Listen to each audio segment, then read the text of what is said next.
الرحمن الرحیم۔ آج ہم انشاءاللہ غسل سے متعلق کچھ احکام پڑھیں گے، چونکہ ہمارے ابھی طہارت کا ہی باب چل رہا ہے۔ غسل کب فرض ہوتا ہے اور غسل کا طریقہ کیا ہے؟ رسول اللہ صلی اللہ علیہ وسلم نے فرمایا ان اللہ لا یستحی من الحق، اللہ تعالیٰ حق بات کو بیان کرنے سے حیا نہیں کرتے۔ تو غسل کے جو مسائل ہیں ان میں بھی بعض دفعہ کچھ ایسی باتیں آتی ہیں جو بظاہر حیا کے خلاف ہیں، لیکن علم کی ایک بات ہے، سیکھنے اور سکھانے میں حیا اگر کریں گے تو پھر ظاہر ہے ساری زندگی جاہل ہی رہے گا انسان۔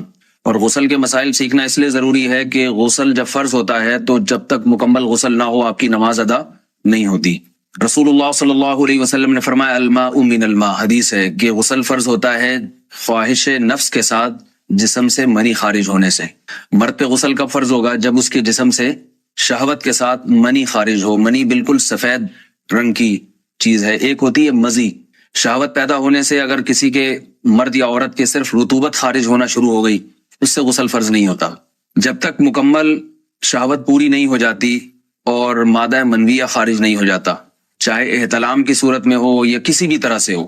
مردوں کے ساتھ چونکہ یہ بہت زیادہ ہوتا ہے نائٹ فال کی صورت میں، مردوں پر غسل کی یہ صورت بہت زیادہ فرض ہوتی ہے۔ جیسے ہی بلوغت ہوتی ہے تو احتلام شروع ہو جاتا ہے، ہفتے میں 1 دفعہ 2 دفعہ 3 دفعہ، بعض نوجوانوں کو روزانہ بھی 2 دفعہ ہوتا ہے۔ جبکہ خواتین میں یہ والے غسل کی صورت بہت ہی کم ہوتی ہے کہ ان کو نائٹ فال ہو یا اس طرح سے غسل فرض ہو۔ ہزاروں میں کسی ایک عورت کے ساتھ ایسا ہوتا ہے۔ ایک صورت تو یہ ہے غسل فرض ہونے کی۔ دوسری صورت کیا ہے کہ جب انسان اپنی زوجہ کے ساتھ ملاپ کرے اور انٹرکورس ہو جائے، چاہے اس صورت میں ڈسچارج دونوں میں سے کوئی ہو یا نہ ہو، لیکن دونوں پہ غسل فرض ہو جائے گا، مرد پہ بھی اور عورت پہ بھی۔ یہ تو مردوں کے غسل کے فرض ہونے کا ہے۔ مردوں کے غسل میں ایک چیز یہ بھی ہے کہ اگر آپ نے رات کو نیند کی اور صبح آپ اٹھے اور آپ نے کپڑوں پہ نشان دیکھا، اب آپ کو یہ پتہ نہیں چل رہا کہ یہ منی کا نشان ہے یا مزی کا ہے، تو بھی آپ پر غسل کرنا فرض ہے۔ یہی سمجھا جائے گا کہ یہ آپ خواب میں ڈسچارج ہوئے ہیں۔ عورت پر جو غسل فرض ہوتا ہے ایک اور صورت میں ہوتا ہے کہ جب خواتین کو ایام آنا بند ہو جاتے ہیں، حیض یا نفاس سے جب پاک ہو جائیں تو بھی ان پہ غسل فرض ہے۔ یہ تو غسل کی فرضیت سے متعلق احکام تھے۔ کچھ چیزیں ایسی ہیں جن میں غسل سنت ہے، فرض نہیں ہے۔ جمعہ کے دن غسل کرنا رسول اللہ صلی اللہ علیہ وسلم نے بہت زیادہ تاکید کی ہے۔ سنت کی 2 قسمیں ہیں، سنت مؤکدہ اور سنت غیر مؤکدہ۔ مؤکدہ وہ ہوتی ہیں کہ جن کو چھوڑنے کا اگر کوئی معمول بنا لے تو گناہ کا خطرہ ہے اور ایسا شخص قابل ملامت ہے، اسے شریعت ملامت کرتی ہے، برا بھلا کہتی ہے۔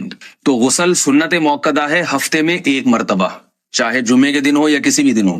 جو مسلمان ہفتے میں 1 دفعہ بھی نہیں نہاتا وہ کتنا ہی نیٹ کلین ہو مگر شریعت کی نظر میں وہ قابل ملامت ہے، اسے تانے دینے چاہیے کہ شرم نہیں آتی ہو مسلمان مگر رہتے ہو بھنگیوں اور چماروں کی طرح۔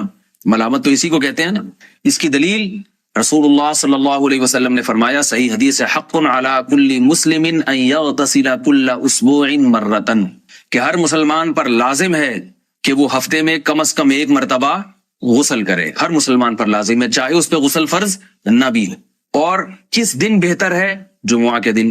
نبی صلی اللہ علیہ وسلم نے حکم دیا ہے کہ جمعے کے دن غسل کیا جائے۔ امام احمد ابن حنبل کا مذہب یہ ہے کہ جمعے کے دن غسل کرنا واجب ہے، صرف سنت نہیں ہے بلکہ واجب ہے، لیکن جمہور کا مذہب یہ ہے کہ سنت عمل ہے۔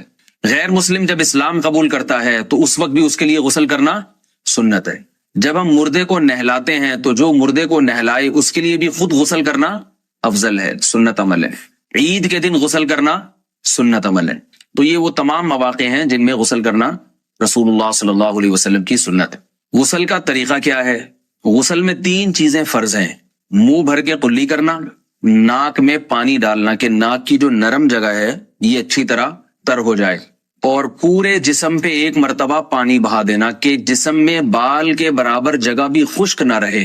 یہ تو ہے فرض، یعنی یہ کام کسی نے کسی بھی طرح سے کر لیا تو غسل ادا ہو جائے گا، چاہے اس کی نیت غسل کی تھی یا نہیں تھی۔ کوئی آدمی چلتا ہوا جا رہا ہے، پھسل کے تالاب میں گر گیا، پورے غوطے کھا کے باہر نکلا، قلی کر لے اور ناک میں پانی ڈال لے تو غسل اس کا ادا ہو جائے گا۔ البتہ چونکہ نیت نہیں تھی لہذا غسل کا ثواب نہیں ملے گا، ثواب نیت کے بغیر نہیں ملتا انسان۔ دلائل اس کے الگ موضوع ہے کہ اس کی دلیل کیا ہے کہ بغیر نیت کے بھی غسل ہو جاتا ہے، لیکن میں نے بتایا دلائل کا سیشن نہیں۔ تو یہ تو ہے فرض، پورے جسم پہ پانی بہانا، قلی اور ناک میں پانی۔ سنت طریقہ کیا ہے؟ رسول اللہ صلی اللہ علیہ وسلم غسل کیسے کرتے تھے؟ سنت طریقہ جس پہ جو اختیار کرنا چاہیے وہ طریقہ یہ ہے کہ جب آپ غسل کے لیے بیٹھیں تو سب سے پہلے وہ جگہ دھوئیں جہاں نجاست اور ناپاکی لگی ہوئی ہے. نائٹ فال ہوا, کسی کو احتلام ہوا, تو جہاں جہاں گندگی لگی ہے پہلے اس جگہ کو دھوئیں. استنجا کریں, شرمگاہ کو دھوئیں اچھی طرح. سمجھ رہے ہیں بات کو؟ اس کے بعد ہاتھ دھوئیں اور مکمل وضو کریں جیسے ہم عام حالات میں وضو کرتے ہیں. مکمل وضو کرنے کے بعد دائیں کندھے پہ پانی ڈالا, لیفٹ سائڈ پہ پانی ڈالا. پہلے زمانے میں تو چلو سے غسل ہوتا تھا, ہاتھ دھو لیے تو اب چلو سے پانی لے کے یہاں ڈالا جا رہا ہے, چلو سے پانی لے کے یہاں ڈالا جا رہا ہے, پورے جسم پہ ملا جا رہا ہے, اور چلو سے پانی لے کے 3 دفعہ سر پہ ڈالا جا رہا ہے. تو آج کل چلو الو تو ہے نہیں, شاور کے نیچے جا کے کھڑے ہو جاتے ہیں. تو اس میں یہ کہ شاور کھولے, اس میں کھڑے ہو جائیں, سارے چلو اس میں خود بخود ہی ہو جائیں گے, پورے جسم پہ پانی بہ جائے گا.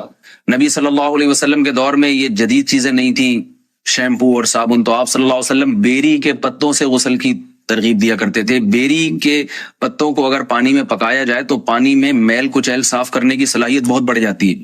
ہمارے زمانے میں اس تکلف کی ضرورت نہیں ہے, صابن ملتے ہیں اس سے نہایا کریں. بہرحال کہنے کا مقصد یہ آپ لوگوں سے, تو یہ سنت طریقے سے غسل ہو جائے گا آپ کا. سمجھ رہے ہیں بات کو؟ سب سے پہلے استنجا کیا, اس کے بعد وضو کر لیا, اس کے بعد غسل کر لیا.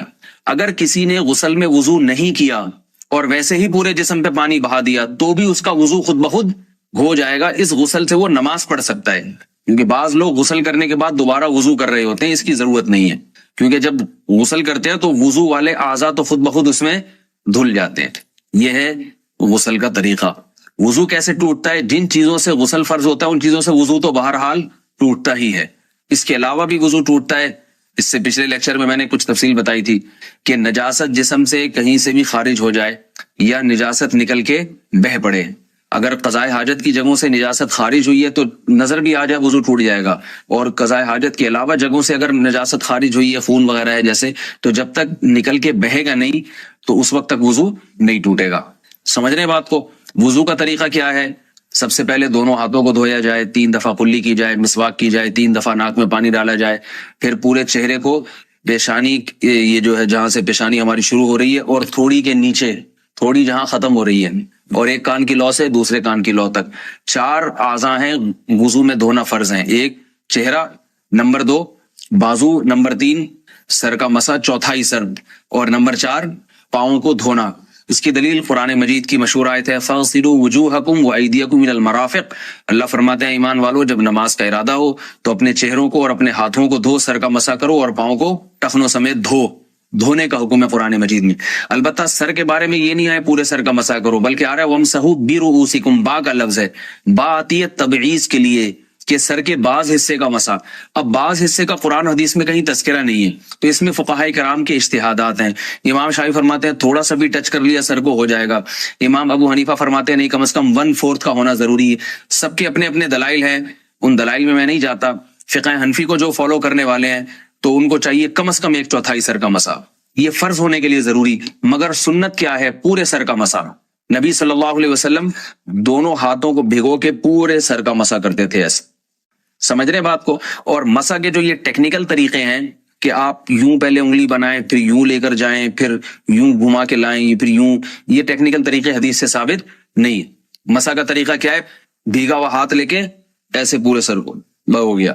پھر حدیث میں یہ بھی ہے کہ یوں لے جاؤ اور یہ بھی ہے کہ واپس بھی لے کر آؤ, دونوں طرح سے ثابت.